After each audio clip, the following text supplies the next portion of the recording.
ഇന്ന് റോമിലെ saint Peter's ബസിലിക്കയുടെ 400-ാം വാർഷികം. സെന്റ് പീറ്റേഴ്സ് ബസിലിക്കയുടെ 400-ാം വാർഷികം ചരിത്രപരമായ മാറ്റങ്ങളോടെയാണ് വത്തിക്കാൻ ആഘോഷിക്കുന്നത്. 1626 നവംബർ 18-ന് അർബൻ 8-ാമൻ മാർപ്പാപ്പ പണികഴിപ്പിച്ച സെന്റ് പീറ്റേഴ്സ് ബസിലിക്കയുടെ 400-ാം വാർഷികം പ്രമാണിച്ച് ഇതുവരെ പൊതുജനങ്ങൾക്ക് പ്രവേശനമില്ലാതിരുന്ന പല ഭാഗങ്ങളും തുറന്നു നൽകാൻ വത്തിക്കാൻ തീരുമാനിച്ചു. ഇതിലേറ്റവും പ്രധാനപ്പെട്ടത് ബസിലിക്കയുടെ വിസ്തൃതമായ ടെറസ് പൂർണ്ണമായും സന്ദർശകർക്കായി തുറന്നു കൊടുക്കുന്നു എന്നതാണ്. നിലവിൽ ടെറസിന്റെ 3/1 ഭാഗം മാത്രമാണ് പൊതുജനങ്ങൾക്ക് കാണാൻ കഴിഞ്ഞിരുന്നത്. കൂടാതെ ബസിലിക്കയുടെ ചരിത്രരേഖകളും ആദ്യകാല മാതൃകകളും സൂക്ഷിച്ചിരിക്കുന്ന ഒക്ടഗോണൽ ഹാളുകളും ഇനി സന്ദർശകർക്ക് കാണാൻ സാധിക്കും.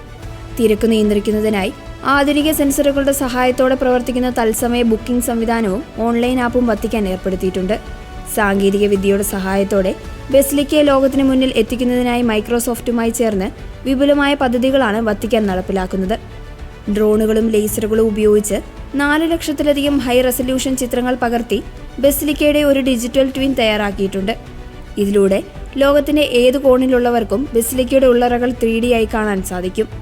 തീർത്ഥാടകർക്കായി പുറത്തിറക്കിയ പുതിയ ആപ്പിലൂടെ ലിയോ 14-ാമൻ മാർപ്പാപ്പ കാർമ്മികത്വം വഹിക്കുന്ന ശുശ്രൂഷകൾ മലയാളം ഉൾപ്പെടെ 60 ഭാഷകളിൽ തത്സമയം വിവർത്തനം ചെയ്തു കേൾക്കുവാനും വായിക്കാനും സാധിക്കും. ഈ മാറ്റങ്ങൾ 2025-ലെ ജൂബിലി വർഷത്തിന് മുന്നോടിയായാണ് പൂർത്തിയാക്കിയത്. സമാധാനത്തിന്റെയും ആത്മീയതയുടെയും സന്ദേശം എല്ലാവരിലേക്കും എത്തിക്കുക എന്ന ലക്ഷ്യത്തോടെയാണ് ഈ നവീകരണങ്ങൾ നടത്തിയിരിക്കുന്നതെന്ന് വത്തിക്കാൻ അധികൃതർ വ്യക്തമാക്കി.